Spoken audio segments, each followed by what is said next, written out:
Hey, everybody, on this episode of the Designated Survivor, not the Designated Survivor After Show, we're talking Riverdale this evening. We're breaking down Season 1, Episode 11, to Riverdale and Back Again. Find out, see, I've already made a flub. Ben Bateman wouldn't do this to you, but I did. We'll find out if I can recover after this. You're tuning into the destination for TV superfan discussion, AFTERBUZZ TV. And now, let the buzz begin. Classic Americana. Mere hours after airing, it is already streaming on YouTube. Archie and Veronica singing We're the Kids in America. Look at that, everybody. Welcome. Well, technically, it's after midnight in New York, so that makes sense too. They would be already up. All right, there we go. Thank you, Chae, for the time zone correction. Welcome, everybody, to the Riverdale After Show. I finally got it right. We're breaking down every episode of Riverdale this season, airing Thursday nights on the CW. I'm one of your hosts, Frank Moran, filling in for the way more handsome, the way more talented, the way better dressed, the way more charismatic, the way better everything, Ben Bateman. I'm Frank Moran. You can follow me on Twitter at HappyGoJack. Hey guys, I'm Joelle Monique. You can find me all over the internet at Joelle Monique and every week at blackgirlnerds.com. Hey guys, I'm Chae Jones. You can find me at Real Chae Jones on Twitter and Instagram, and Love Shea Butter on Snapchat. And you guys are in the live chat, which I am getting up right now. Technical difficulties, but you guys have been live, so thank you. That's right, folks. You can like us on Facebook, give us those 5 stars on iTunes, subscribe to the YouTube channel, and of course, hop in the chat. Chae says you're live, so yes, feel free to share your thoughts about the series in general or this episode in particular. A quick thing before we start breaking down the episode, though, a couple casting things, though. We've got we're having one cast member, the actor at least leaving. The character will still remain, but Ron Butler, who's playing Reggie, is going to be stepping away because he is a series regular on 13 Reasons Why, which is going to get a second season on Netflix. So he's going to be stepping aside. And production is actually, they're sad to see him go because they really enjoyed having him on the show, but because he was so busy with doing other stuff, they couldn't use Reggie as much as they wanted in Season 1. So with him being obligated to Season 2, they figured we need to do something more with this character because Reggie is a great foil for Archie. Reggie is a great foil. The casting call is out right now for a search for a new Reggie. So if you're a hunky Asian man, get in there, audition, win the roles. Asian America, we're excited for you. Yeah, exactly. And then we also have, everybody's been talking about Hyrum Lodge all season. The mysterious man that is, incarcerated right now, and how much he's involved with Jason Blossom's death, who knows? But we finally have a face attached to the name, and that's going to be Mark Consuelos. Yeah, it is. Yes. I'm so excited. Yay. Chae melted a little bit. Shay's having a full moment. Holy cow. I do, because he's so hot. Okay. Like, he's wearing a dilf, and the dilf, like, he's always been hot. That's like Cameron Tripp. He's always been hot, but, like, dude is a dilf. Well, did you think Hermione was going to go for somebody that was... Right? That is true, but for real, though. It's going to be super sexy but and for super real, power. though. So the only thing we have to worry about, which I don't think is going to be a problem, is that he is in first position for Pitch, which is on Fox. And if it does get renewed for a second season, then he'd have to step away from Riverdale. But I don't know if the ratings were, even though it seemed to be a well-received show, the ratings weren't there. I don't know the odds of that getting renewed. Keep your fingers crossed for Pitch, y'all. That show is everything. It's so good.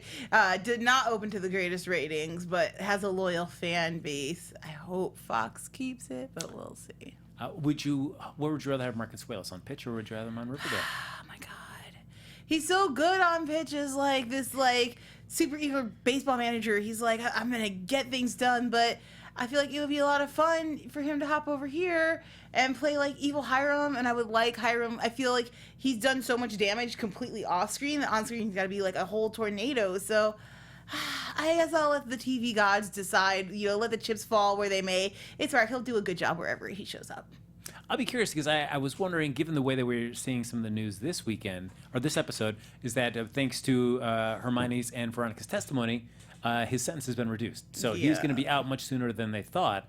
There was talk like they weren't sure if he was going to show up by the season finale, but I have a feeling they probably won't, only because of the kind of flux limbo that he's in with Pitch and Riverdale. So. Well, they just announced a week, maybe under a week ago that he was coming on. So it would kind of be shocking to me if all of a sudden he was in the finale, but I guess I wouldn't mind if it's just like the final shot of the series finale is just Mark and I'm here. Prepare for season 2. He's just standing out alone by the Riverdale town entrance sign, going, all right, here we go. In the same place Jason Blossom was shot. Dun, dun, dun. Yes. So that is one, as we go into this episode, that's one cast member that's being talked about, but we finally get to see a little bit more about Mary Andrews. Yeah, we do. It's Molly Ringwald. And she's flawless. Oh my God, she's amazing. Just So that bathroom scene was just, I love it because like the one thing you always want to say to somebody who's treated you wrong in high school, you just be like, you were a terrible person then, you're a terrible person now, and I really don't care. What I liked is that it didn't even seem to sway her one way. That, like, a lot of times people are like, I'll put on a brave front and I'll say something good. And they leave, they're like, I'm still, like, a damaged inside. And Mary was like, girls, just get out of here. Like, I don't even know why you're trying. I see through this. And she got on her phone so fast to leave. You could tell she was embarrassed. She lost that fight. I want more of that. I want more adults acting like high schoolers because that's why I came here. I guess that's the danger of sticking in a small town is that that mindset just kind of gets locked in. If you don't leave and go experiencing other things out in the world and kind of get a bigger kind of social awareness, then yeah, it's easy to kind of get stuck in that. Coming from a small town, I can verify all of that. Yeah, small town is fun. No. I did like the nod Sarcasm. to when she does walk into the dance though, and I'm having so many deja vu moments right there. She's done so many of those big dances. There are many of the movies that she's done. Yes. I don't know. I was not here last week, but did you guys catch the 16 Candles reference from last week's episode? Which one was that? This was Jughead's birthday, and it was the surprise.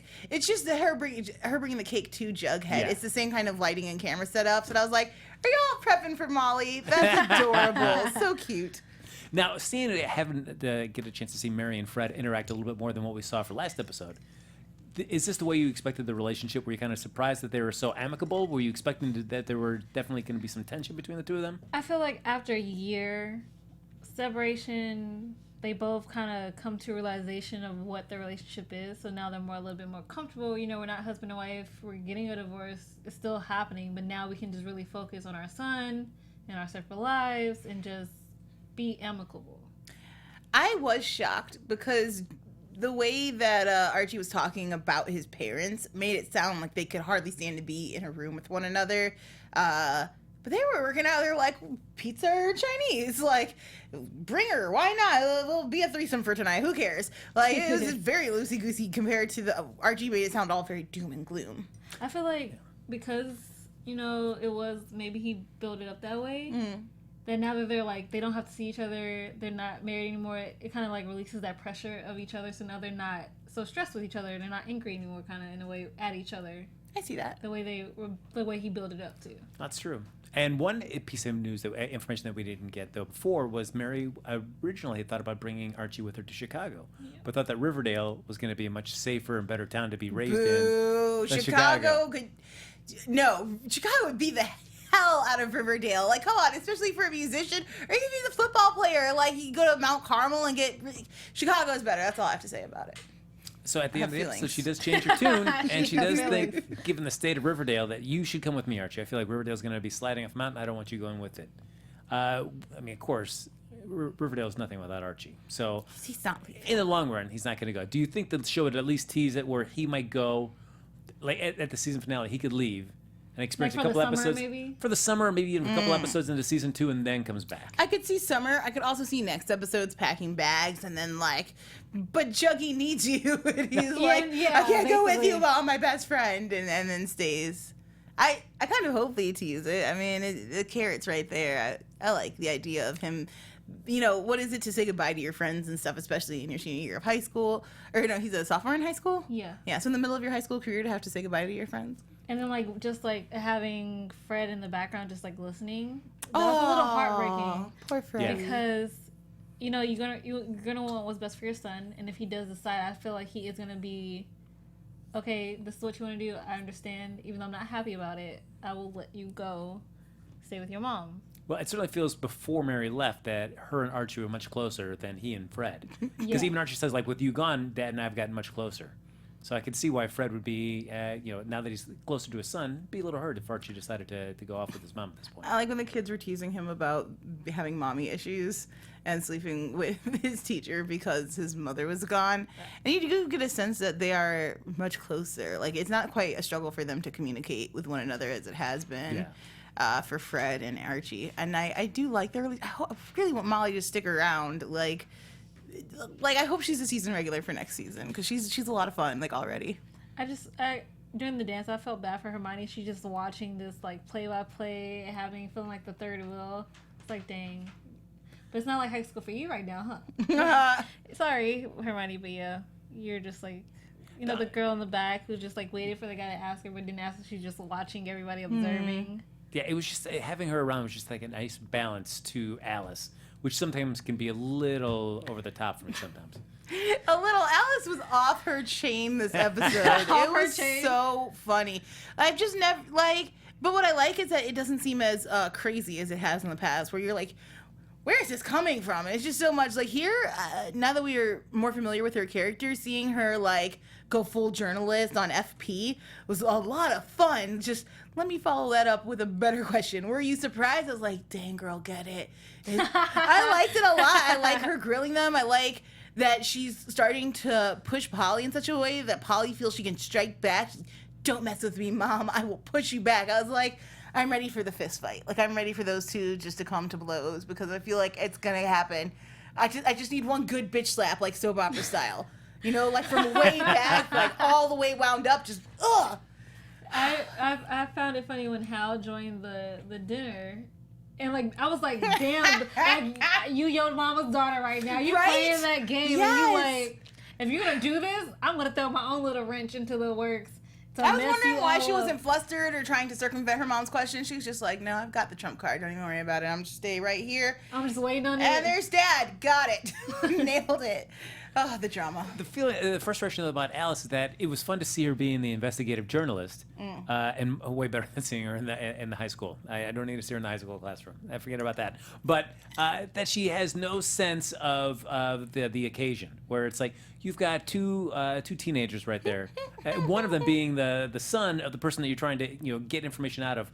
Maybe not the best time to be trying to do hard-hitting It's the journalist. truth at all costs. Oh, come on. She's a journalist first, and she needs the truth, or else what is existence? No, it was rude as hell. I like that she doesn't seem to care at all about anyone. Like, it could have been the mayor there, who clearly has this kind of, like, upper status.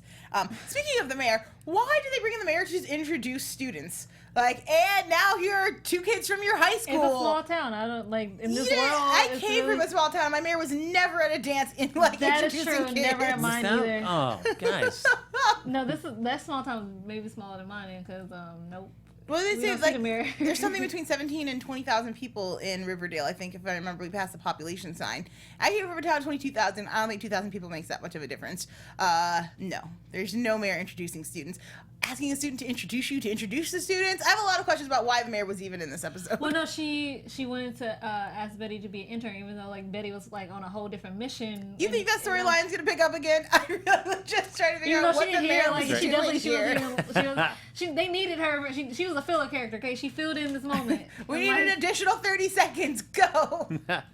Introduce Archie and Veronica. Well, the whole reason everybody's really curious about FP is that certainly with her Hyrum's sentence being reduced, Veronica's still not letting it go because she needs absolute certainty that about her father's actions. Is he completely innocent? Is he completely guilty? She needs to know one way or the other. So she becomes just as obsessive as Alice does in this regard of trying to find the truth. And so it was interesting to see the dynamic switch up instead of always being like a Betty Alice situation. It now became a Veronica Alice Archie situation. Yeah, what really was interesting to me about Veronica was that it seemed like she'd already made up her mind. She said that she was looking for proof, but there's a moment in there where she's like, well, no, it's here somewhere, and I know my dad's involved. Like, especially with the bribing, like, I'll take your mother down, you need to get me out of here kind of situation.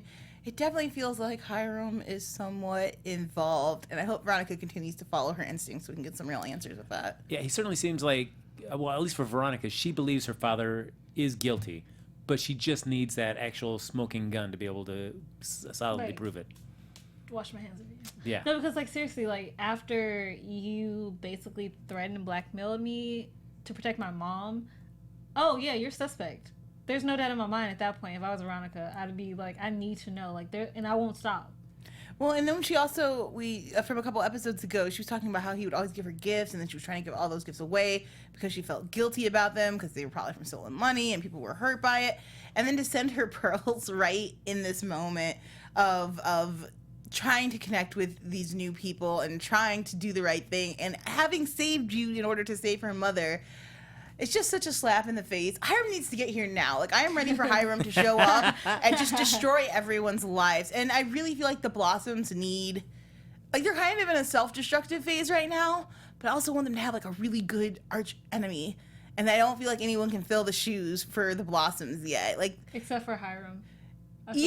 No, absolutely, definitely, it's got to be Hyrum. It had like there's, I mean maybe Alice, even though you got to slap, like Mrs. Blossom slapped her in like episode 2. Yeah, but I don't really care. Like the feuds between these guys from the Blossoms and Coopers. Thank you, the Coopers. It's good, it's okay, but it doesn't have that, like, you slept with my man, slap, or you, like, got my boyfriend in jail, slap. Like, it just doesn't feel, like, I don't feel a part of their family drama. She like spinned because of that slap. She like, did, that was but, actually legit, you gotta admit. It just didn't get me in my soul quite right yet. We're getting there. We're close. Can we talk about Polly in the Blossom house for like 2 seconds? Because like legit, like sure. I legit wrote down, I would not be drinking that milkshake. Is that the same thing, girl? Just saying, I'm like, I seriously wrote it down because I'm just like, you investigating, and she basically just told you not to come to East Wing, and you gonna drink this milkshake. How smart are you? I don't care if you're 16, 17. You smart enough to investigate, but you're not smart enough to realize they will slip you something. Is it Pop's milkshakes? Are they just that good? Well, if you put some muscle relaxer in there, then it's great. I guess certainly great. So I mean, Polly does get up to some snooping there at the Blossom Mansion, and does find Clifford's wig room, which is delightful. Just because one wig is not enough for a man of his stature. You need multiple wigs. Okay, like, look. As black women, I'm sure we have friends, family members. Like, I don't wear wigs, but I know a lot of people who do. Yeah, I do too. And you have a variety of them. To have one of the same pattern wig multiple times, like, why? Maybe They all looked the same. It was like a different style or like a not a lady, true like Blossom. That's what I was getting the feeling of. Like maybe Clifford is not a true Blossom. Well, I mean, as Cheryl does tell Polly, that the legend has it, at least the story goes, that his hair turned white overnight because he saw her grandfather's with his throat slit. Who knows if that's true or not, but it immediately turned his hair white overnight. And of course, Blossoms are all about the red hair, so you got to do what it takes to be able to maintain that kind of status. I guess. Yeah, I mean, but I get it. I'm just like. I mean, I can understand maybe having a backup wig in case something happened, but Yes. like 6 wigs, that seems like a little, 6. like That is like obsessive. Like, and I understand the whole, like you said, Blossoms are all about image, and they're all about setting that precedent of who they are in this town. But dude, I mean, I got the same feeling when Mrs. Blossom was rubbing up on Archie's head when he came to the funeral. Do you think she was like kind of pulling it? I mean, is it a wig? No, I just feel like there's this weird obsession with hair at this point, and I don't know what the bigger implications of that are, but it just shot me back to those scenes. Okay, so since you said that, so how she's all on his hair, because the theory is that I've been especially going through that chat and reading just the comments. What if Archie's mom slept with Clifford, and that's how Archie's a Blossom? That would really explain why Clifford was really pushing Archie to like hang out, and I mean, it'd be weird that he wanted him to hook up with his daughter, but also they're aristocrats and blue bloods, and that was not uncommon. I like the other theory that they're trying to get Archie in close so that they can then drug him and then take his hair and then transplant it on to Clifford. So then Clifford now has red hair again. That's what I think this real deal is. I like that one too. Oh my gosh. So yes, we do find out that at least Betty and Polly had a deadline. If you don't find anything by the homecoming dance, you got to get the heck out of there. It does not seem like that timetable is going to happen though. Because she is passed out. Yes. And I actually, somebody mentioned in the chat, I can't remember because it's so many people, but they're like, Cheryl doesn't trust her parents. Well, Cheryl also doesn't trust Polly because she was scraping her face out of that one photo, the big family photo from the Blossom Festival, or the Maple Syrup Festival, a few episodes ago. At the end of the episode, she was scratching out Archie and Polly. So it doesn't seem like she's really trusting Polly either, but she's still willing to go and take her to the homecoming dance to be her +1. And she kept the ring. Which I knew she did. Like, there's no way she threw that away whatsoever. There's not a possibility out in any realm where I think Cheryl would have thrown that away. Also because, 1, it was her grandmother's. 2, it was the last thing JJ touched. She'd want that. She's not crazy. Well, also, she's crazy, her parents are as good of liars as Archie is. Like, Archie with his need for almond milk and them being like, oh, he threw it, and then your dad gave it to me for safekeeping. As a final rebuke. People, like, from his perspective, the love of his life is pregnant, and they were gonna run away. Why throw the ring in anger? Like that story does not compute. So I also think that Cheryl is like, all the kids are like, our parents are not good people, except for Archie. Archie's the only one with good folks. Well, one thing with Cheryl and Polly in that scene, though, is that Cheryl lets Polly know what we've all been thinking, but finally just said out loud, is that, these babies aren't going to guarantee your safety. So Not in this house, Nate. Yeah. So if you have these babies in this house, don't think you're going to be walking out the door with them. I'm going to save some of this for predictions, but Cheryl has been making power plays all throughout this episode, and I'm so excited because if she's our queen bee, I'm okay with it. I'm okay. Interesting. It's going to be great. That she does get that little validation from her dad. Saying, we wasted time grooming Jason for a role that he didn't want when I should have been grooming you. You are a true blossom. Okay, so this is my thing. When he said that, I was just like, I don't know if you're just doing this to gain her loyalty at this point, just to say it, or if you actually believe what is coming out of your mouth. Mm-hmm. Because even before, she basically tried to pawn her off to Archie. But at this point, you're saying that, I'm sure I'm like, And it didn't seem to I'm be gonna like... take care of me at this point. Cheryl didn't seem to internalize that too much either. It wasn't like, oh my gosh, I finally have like My parents' the approval. accolades. Yeah, exactly. The fact that she kept the ring, the fact that she was able to lie well under pressure and quickly was really impressive. And it seems the way she's holding and looking at the ring, it just seems like she's like, and done with those two, and bury them. That's God, true. I I've been hope trying so. to just like, Cheryl is close, if not already, going to have a nervous breakdown and get sent to the nut house as Billie Jean. And Carlos Hernandez says Cheryl knows her dad is a fake, and now she suspects her dad to kill her. I love all of our fans, including you, Billie Jean, but I think you're wrong. I think Cheryl has got it the most together out of anybody here. She, even as we see the performance of Kids in America, she's standing in the crowd alone, like plotting, always thinking, Cheryl. She's crying. Plotting. Crying isn't just emotion. Like, her brother should be here. She's supposed to be prom I'll give you queen. that. She's supposed to honor her brother with the babies, but instead she had to lie and cover up. And now this girl's in bed, and who knows what her mother gave her and if she'll be well when she gets home. Like, there's a lot of emotions happening, but I also think that she is completely putting together a plan. And I can't wait to decide, like, until she decides who she's going to help, like, who's going to help her implement the plan. Because she's kind of alien. She, like, dismissed her squad last week. She, like, threw that party with, Jordan. Yeah, for Jughead's, like, space. And then she's got nobody left. Like, the dance squad voted her off as captain. So she's kind of alone right now, but she's not down. There you go, just doing a little refocusing, retooling. We'll see what happens with good old Cheryl Blossom. Certainly with 2 episodes left, we know her work is not done yet. Especially slapping Jughead. Yeah, she's not done at all, man. Well, we started the episode with Jughead in a really good place. Him and FP. He comes by, brings coffee and donuts. FP is shaved. I was like, yes, Key.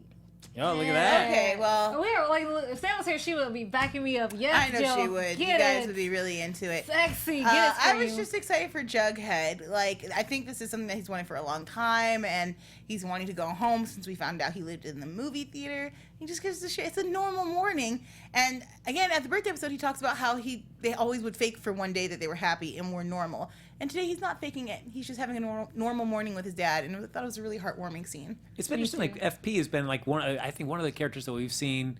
Certainly we do wonder how much is connected to Jason's death, what involvement he has, because he has at least some sort of involvement. But other than that, though, we've seen some changes in his character throughout the season. Which, Yeah. I think probably one of the most, if not the most, character that's kind of gone through some changes. And I like that. I like that about FP in this episode. Like, you finally saw he actually meant what he said to Jughead. In a couple months, I'm going to get myself together. I'm going to have everybody home, and we're going to be a family again. Like, I think, like, he knows he's messed up, but that doesn't mean he's out at the same time. Mm-hmm. Like, he's down right now, but he's not out of what he wants and what he wants to give his son.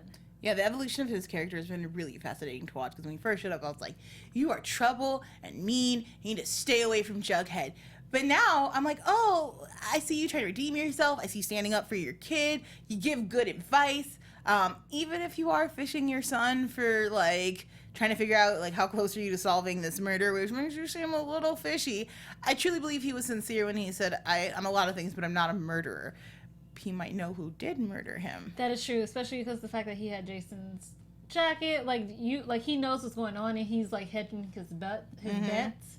So in the way that he comes out on the other side, like, not connected. Like, that's why, like, he gave Joaquin the stuff. He's like, protect it, save it, because we're definitely gonna need it. Mm-hmm. Like, so he's hedging his bets on what the fall, because, like, legit, he became the fall guy.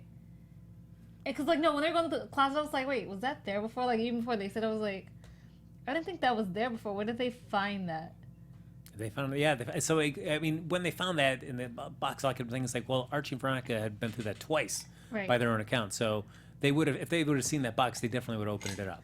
And it was so funny. Somebody in the chat was like, if you're gonna arrest somebody for having a gun, arrest half of Riverdale. Yeah, you would think that you would. I guess you could arrest him for suspicion. I mean, they still have to do a ballistics test. Yeah, like, what's his prints on it? That's what I want to know. What's his prints on the gun? Because he could have. Because like I said, guns planted. So are my prints on it? Well, the biggest thing I think is the ballistics to make sure it is the gun that killed Jason. Absolutely. And here's the thing: they have a search warrant, so they can collect the gun. If it's the same kind of gun that killed him, I believe you can hold him for at least 24 hours. Yeah, you can start questioning him if you want. But other than that, it seems. Like they're speeding through the justice system a little fast. Be like, and now you're in jail. True. Can I get an investigation, sir? I've got questions. We only have 2 episodes left. That's true. We do have to wrap it up. Everybody's so funny in the chat. They think Mary is shady. Like, they don't trust her at all. What? Nobody trusts Mary. They think she's hella shady.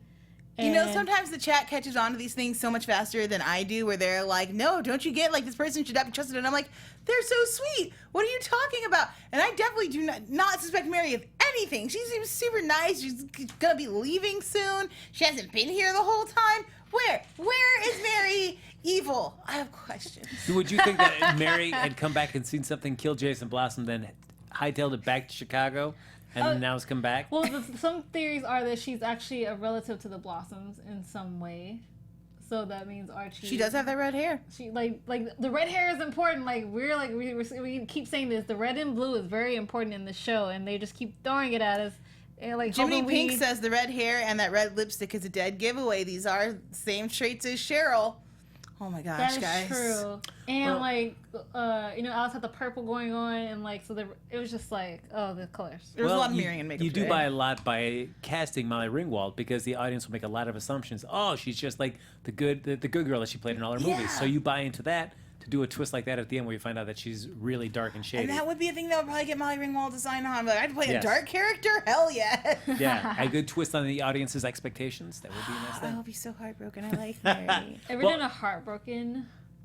Like, what if Joaquin killed Jason for Hyrum? I don't know. I mean, we did see Joaquin noticing when the police were in the school. He's kind of like, he started ducking away. He's like, I gotta go. Like, I'm a servant, I got to go. Yes. So Mary does bring something up to Archie at the end after everything's kind of settled, and Archie's saying, like, I really thought FB had changed, and she says, people don't change, Archie. Do you agree with what Mary thinks, or do you think people can legitimately change? I believe she said it's hard for people to change, and I totally agree with that. I think it is really, really hard for people to change, and I think Archie's initial reaction of, like, giving it a little more time to prove that it's a change and not the start of something, which can end quickly, was a smart gut reaction for his friend. Does that make me suspect Mary more? I don't know. Now I'm thinking about, like, rethinking all of her lines. Like, were there secret things I missed in there? For me, I think people can change, but I think it's too hard for them to want to do that, so they rather just go the easy way with staying the same. And that's also, I think, our problem, like, as human beings. We like easy. Sometimes we don't like hard, and easier is just an easier street to go down than actually taking the time it would take to look at yourself and inspect yourself and be like, okay, what is wrong with me, and what does this stem from, and how can I be a better person because of it? Well, FP does say to Jughead, when he says, I'd like to move back in with you, he says, I want to get the whole family back together. Why don't we go to Toledo and make this happen? Do you feel like if FP goes to Toledo, he could really make a fresh start? Because he says people in Riverdale like us, we get eaten up. So can he make a fresh start in Toledo, or would he kind of fall back and slide into some of his old ways, even in Toledo? I feel like maybe he could. It seems like he's really trying to have a fresh start. We kind of know he got involved in the gangs initially out of, like, a mixture of, like, alcohol and depression, kind of, and So that seems to be going away. We haven't seen him drinking. He's taking care of his stuff. And if his gang colors don't fly out there, then, he doesn't know anyone out there. He can just do his construction work, maybe become a foreman, go home, hang with his kids. I think he could be a good dad in a different space. I don't think Riverdale's going to let him go. I agree.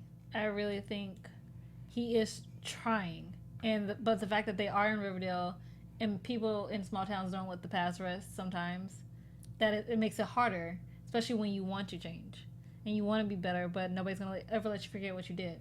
No, certainly Alice won't, because she'll keep throwing up the South Side every moment she can. But speaking of Alice, because she basically kind of, in a offset way with Archie and Veronica, kind of hurt Jughead and Betty. Do you, because certainly Archie wants to get involved because FP reads Jughead's manuscript and then starts asking him questions, which we as the audience, with knowing his involvement, take it like, all right, he's just trying to find out how much Jughead knows, what his suspicions are, is he on the right track of something? And but Jughead doesn't know that, so he's thinking like, wow, my dad's really interested in my life. He's asking about the things that I've written. He's asked really questions, but Archie's hearing that too and going, that sounds a little shady too. I don't know. So do you feel that Archie was right in going around Jughead's back, or should he just been up front and just said, Archie, Jughead, you don't want to hear this, but we have to really double check your dad. I feel like that's Betty's job. Really? Archie's been his bro long before Betty came in the picture. That is true, but she knew it before Archie.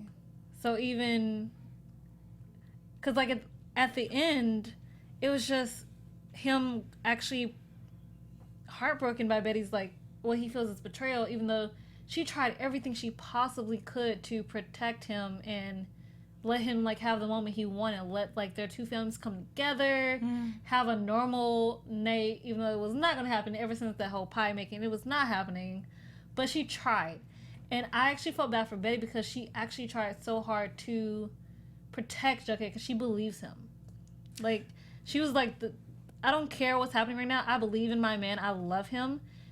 And what you basically did just like could have ruined everything we have. Go ahead. Because I feel like Jughead was mad at Betty, but I also feel like Betty, she kind of said yes, like, oh yeah, my mom invited you guys, and so she knew that she wanted to talk to, but she had no idea that she was going to also team up with Veronica and Archie and make them go investigate Fred's FP's trailer. Betty's been keeping, she didn't want to talk about the fight in the cafeteria. She didn't want to let Jughead know that her mom had suspicions about his dad. And I think especially as Jughead is trying to build a new relationship with his father, that she probably did have an obligation to go, like, my mom, the investigative journalist, thinks that there might be something amiss there, and you might want to just take a second look around when you're at his place, or listen to what he's telling you, like, some things are suspect. But I also completely understand you don't want to hurt the ones you love the most, and so sometimes you do crazy acrobatic loops to protect them from bad news, especially someone like Jughead, who I'm sure from Betty's perspective is always just kind of mopey and down, and she's like, I want to see you happy because I love you. And so I don't know if it was necessarily her responsibility. I do think she could have saved herself a lot of trouble. I also think Archie could have saved him. Like, bro, y'all already didn't talk. Like, the whole first half of this season is because you guys just couldn't talk to each other about what was wrong. Like, you didn't want to tell him you were sleeping with Ms. Grundy, and then you just left without telling him, and that was what was most hurtful. And for Jughead, and for Archie not to have learned his lesson by this point, like, if I was Jughead, this is a slap-worthy moment. Like, we already had this conversation, man. The boys don't slap, they punch. Either way, I'm fine with it. I just feel like violence. But I just feel like as soon as Veronica was like, I get her perspective. I get her desperation of like, I gotta know my dad's gonna come out. He's threatening us from behind bars. If he's out, there's much less I can do. Like, I need to know what's going on. But Archie is you sleep next to the kid. Like, he sleeps right there on your floor. Like, you could have easily been like, I'm concerned about some things. Yeah. I think he messed up big time. I was happy about Bughead this episode until the whole Jughead heartbroken, like, going through his apartment, which was like, the whole trailer was just super sad because like they're actually like, now that he knows she's a little crazy, the whole half moon nail thing going on, they have a better understanding of each other, and I think they've gotten more closer like throughout this episode before what happened. And Veronica I actually like and that. Archie? No, when he found out about his dad, like they were keeping it from him. Because I feel like their relationship was really getting closer and just like more and more vulnerable with each other. And it was just so sweet to like see like Jughead actually be excited for homecoming, which like he's not the type. Yes, he was excited for their families. To me, it was like a whole 360, 180, 360, and you have right where you started. It's a long night, guys. But yeah, I gosh, you guys know I was not shipping them in the beginning, but I like kind of where they ended up. I think they're pushing each other to do good things, be better people. I just started liking them. I'm be upset if now I gotta relinquish the love I have for them. Well, Frustrations. I'll know that it's gonna end at some point. Hopefully, it lasts a little bit longer though. But all right, so Jughead goes back to the trailer and he's enraged and he's crying and he's sad, and then he sits on the couch for a moment and then he pops his head up and he has a thought and he leaves. Where do you think he's going? Police station. I think he's going to the person we haven't seen yet, and that's Jellybean. I feel like perhaps he's just like, you know what? Screw it. I need my family. I'm tired. I'm going to go be with them. Or maybe he's going to see Joaquin, because if anyone can help him in this situation, it's going to be the guy he doesn't know what they talked about. They had a conversation. That's all anyone knows other than the two of them. So maybe he's going to look for Joaquin to be like, look, get my dad out of prison. All right. I can definitely see that. Now, we talked a little bit about Archie and Veronica. So they've been kind of we've gone most of the season without any of our core three being in a relationship with each other. After the first episode, it kind of shied away from that. Now we're kind of teasing and kind of twirling around the idea of maybe a Veronica Archie kind of thing. Do you like that we've kind of maybe come back to some kind of relationship dynamic by the end of the season, or would you rather be off like? Let's never have them get involved. Oh, well, no. Archie's got to have a relationship at some point in time with both Betty and Veronica. Not at the same time, but they should date at some point. What I like about this is it didn't force them together. It didn't make Veronica and Betty enemies. It's like Betty chose her guy. Veronica's curious but Betty cautious. Still does not know. And that's my problem with it a little bit. Like, no, she could have like, okay, so me and Archie had a moment. Nope. She doesn't owe you any explanation. Y'all are not together. You have a boyfriend. Then don't buy me the same thing you bought me when you wanted to apologize for kissing Archie in the closet. This is how I apologize. This is how I say I'm sorry. Something big is about to happen. Okay. You know what? It's how I apologize. It's easy. Here's a cookie. Eat it. It's delicious, isn't it? Here's bad news. I'm so sorry. That makes sense. That's a good way to like break the ice when you have terrible news. Yeah, Here's but something keeping delicious. it a secret, that's gonna make Betty just feel Nothing like has happened. She's got to decide first. Okay. Sleeping, and then like kissing again after like. Yeah. Kissing is not a relationship. Kissing is not a commitment. Kissing is something that happens in the moment. They're still trying to decide what they are. Veronica's not made any commitments to Archie. She's crushing. She's got feelings, but she hasn't done anything untoward. And even if they did decide to be together, I mean, keeping it a secret would be bull because they're friends and you shouldn't keep secrets from your friends. But I also think that she doesn't owe her an explanation. Like, you guys, you have a boyfriend. Who I date is really not any of your business. Like, I'm not saying Betty would care. I'm just saying, like, especially from your friend and you are kind of having some feelings for Archie, I would just like the benefit of the doubt of knowing, because like even though, well, because I would agree, because that was the kind of initial source of the frustration between Betty and Veronica was Archie. So I would think maybe any other guy, maybe you'd not have to worry about owing an explanation. But I feel like Archie is a particular particular person that he probably should be talked about if either one of the other ones have done something with him. But I don't know. If you're gonna start kissing Archie again, I feel like just give Betty a heads up. Why not? Yeah, like, so just don't let her find out from a different source. Because what if I'm not interested? Like, what if we kiss and I was like, oh, I'm feeling something, and then it went away. Like, I just feel like if they decide to date, that's when you're like, hey, we weren't quite sure, but I think we're gonna try for it. Sure, then maybe you owe her that much. It's just like we're trying something. But until you understand your feelings. But again, their kisses happen. Like, it's not like long make-out sessions where they're having, like... Second kiss. All right. Joelle just gave you your perfect get-out-of-jail-free card, everybody. Kisses happen. Basically. Kisses happen. That's right. I'm going to remember that if I'm in a relationship that Joelle told me. Yep, kisses happen, guys. Happen. That's right. It's all right. It's all right. I mean, if my lips, kind of fall onto yours, well, that's just a random chance. What are we going to do? Can we talk about Dark Betty for a second, though? Please. Because that Dark Betty just gives me life. Oh yeah, when the lights started love changing it. and the volume dropped out, I was like, oh my god, rage Like, I out. will push back. I was just like, crazy me crazy and see what happens. Like, yes. It's gonna be great. That- I hope that's what we get for the It's season gonna be finale. epic proportions of a just knockout, drag out, meltdown, or yelling match, and I'm like, why are you teasing me with crumbs and not just giving me what I want? Like, you're teasing me, and I just So you come back next week, Chae. yeah, we'll be here next week. Yeah, I will be here. Well, I mean, we have 2 episodes left, and producers have said that we are going to find out the killer in the episode before the season finale, because the season finale is just going to be about dealing with the emotional fallout of everything that you find out in the penultimate episode. So Okay. It certainly looks from the teaser trailer that we'll be getting it next week. And I Especially love that they're releasing it via viral video, because what a better way to find out about a murder than a viral video at your school? Like everyone's It's watching almost it like in class. Scream 4 in a way. Like, you know, somebody committing the murders and just like it's going online and it's just there. You know what's even more exciting is the fact that, like, one, they experience it together, which clearly looks like it's a very traumatic experience, but 2, someone took the time to film and Yep. then sat on this footage for a long time. That just seems like deeper conspiracy, which is what I've been hoping for. I know I've seen the chat talking about Sabrina. We bring up Sabrina every once in a while, and we know she's coming eventually. It seemed like she was going to show up in season 1. I'm really looking for, like, culty, like, underground sacrifice ritual things. It would make me so happy. Well, since I can see in the chat have been talking about Sabrina, who would you like to play Sabrina?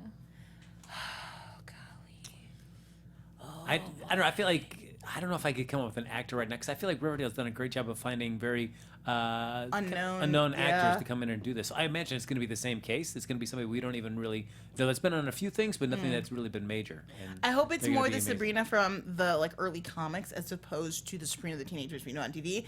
Not anything against that. That show was amazing. But to match the tone of this show, I saw someone saying that she might be more like Bruja or Wiccan in here, which would be really dope, as opposed to the kind of like traditional, like, and they make things move and everything just kind of happens by magic. More like potions and actual stuff would be really cool.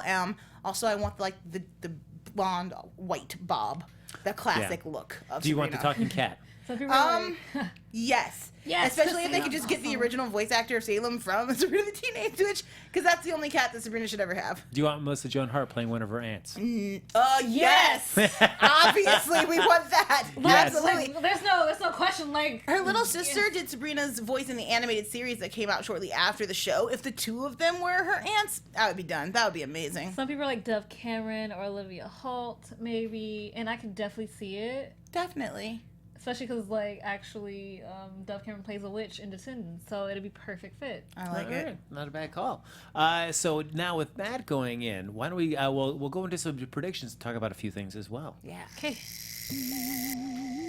And now, your AfterBuzz TV predictions.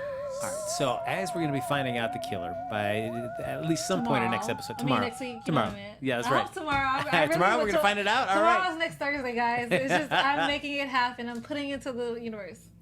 Who on this current season do you feel will not be back for season 2? Whether it's they leave Riverdale because of what's happened, they decide I'm leaving town and never coming back, or they get killed off at all. I mean, I'm talking parents, I'm talking our teenage cast. I don't think it'll happen, but I think it would be very interesting if they killed off Mr. Cooper.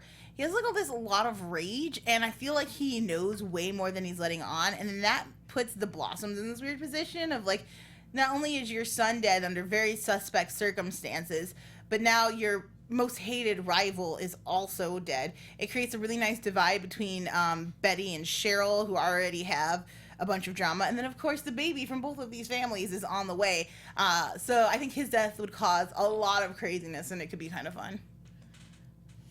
I don't know, because Go, like with Frank, because I'm thinking. Oh no, go ahead. Yeah, I just Okay. following that. It's like Hal, because I was thinking Hal as well too. But I also feel like, have we seen enough of him this episode or this season to really?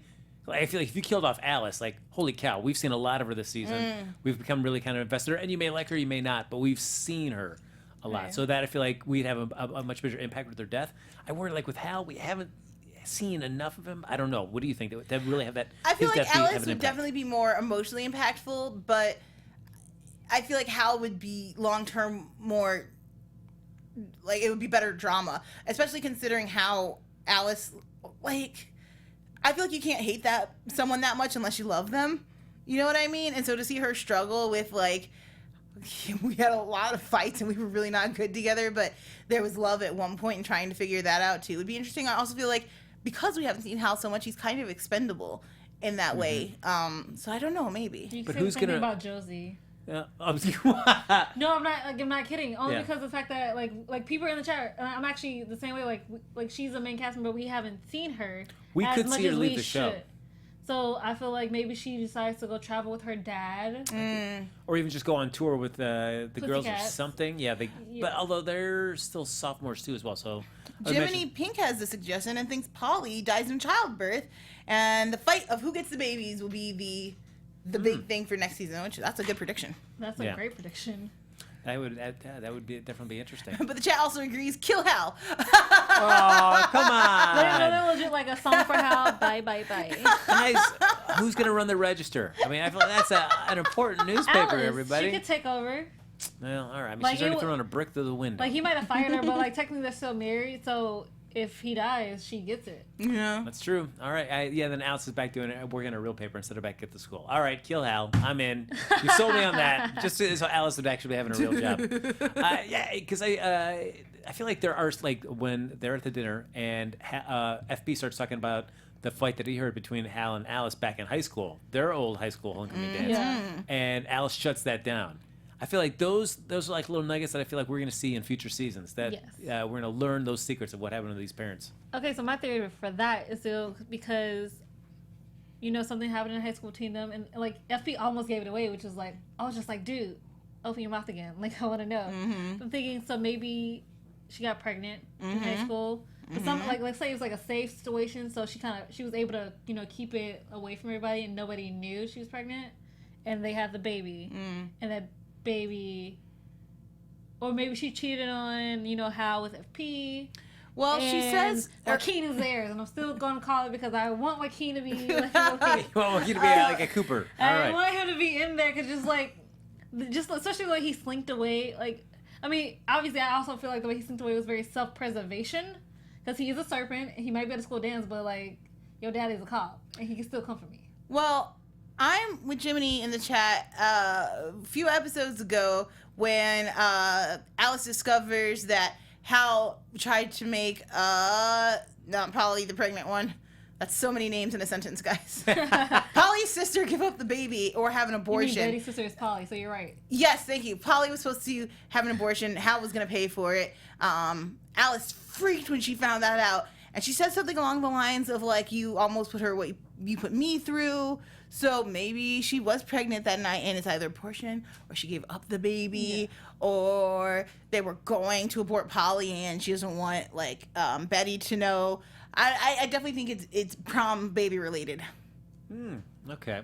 But you feel secure that it's probably Hal analysis and not FP analysis?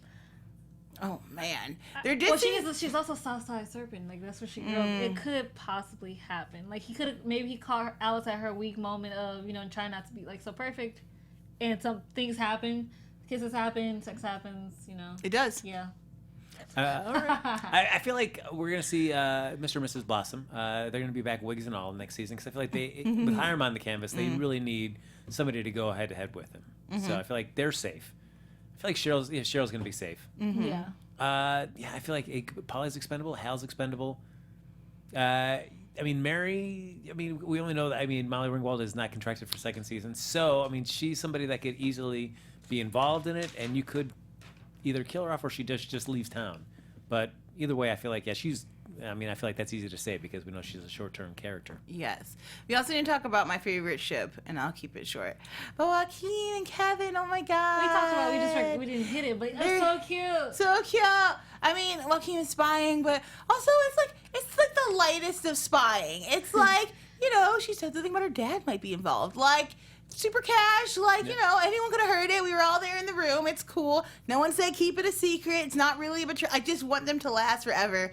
But that, you know, dad cop, rebel without a cause thing is not going to last for long. I just They're like adorable how while he it lasts. confessed. Like, Kevin confessed to Joaquin, you know, this is my first time with an actual boyfriend, so they're actually using titles, which I found super cute. Like, they're now boyfriend. You know, it's my first homecoming with a boyfriend that wasn't a hookup, hence Moose. And just, I miss Moose. he was there, but like just passing. That's right. Just passing in the background. He's lurking in the back, you know. He whooped for, you know, Archie and Veronica, but like I actually would have loved it if like he could have like just been like, "What's up, Joaquin?" or like something like that. That would have just given me all the feels because you're like kind of like he can't really stake his claim, but like I've been there and I'm still here and away from Moose. Like I want to see more of Moose. I think that I really want to see more of Moose. Second season wise, I want to see him cause drama between Kevin and Joaquin, but if Kevin finds out Joaquin's spying, that's already drama enough itself. So No, that's it'd be interesting to see how much. It would be cool to see like Reggie, Moose, other those characters that we know about, but have been really tangential this season to kind of get a little bit more showcase there in the second. So, all right, before we start wrapping up, odds are that Betty and Jughead's relationship makes it out intact this season. 30% they stay together. yes, 70% they break up. Just because, you know, it's the CW, and if you watch their shows, you know, you watch the One Tree Hill, you watch some Felicity, you know that these things are cyclical. And even if they're, you know, done at the end of the season, if they have a fight, if they don't patch up from this fight, that in like this season or early in season 3, they'll be back together. So I don't think they make it out of season 1 together. I think they do, but season 2 break up. Okay. Like the first couple episodes at least.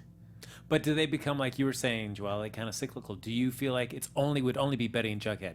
Betty would never kind of circle up with Archie, date him, and she'll then totally date somebody else, but she'll go back to Jughead. but she would date Archie and go back to Jughead. Why not? No, I don't think that. I don't No. think they Not could go now, that but I promise you 4 seasons down, we have enough backstory between the two of them. One Tree Hill did it, okay? 2 best friends, 1 guy, back and forth, back and forth, back and forth, back and forth.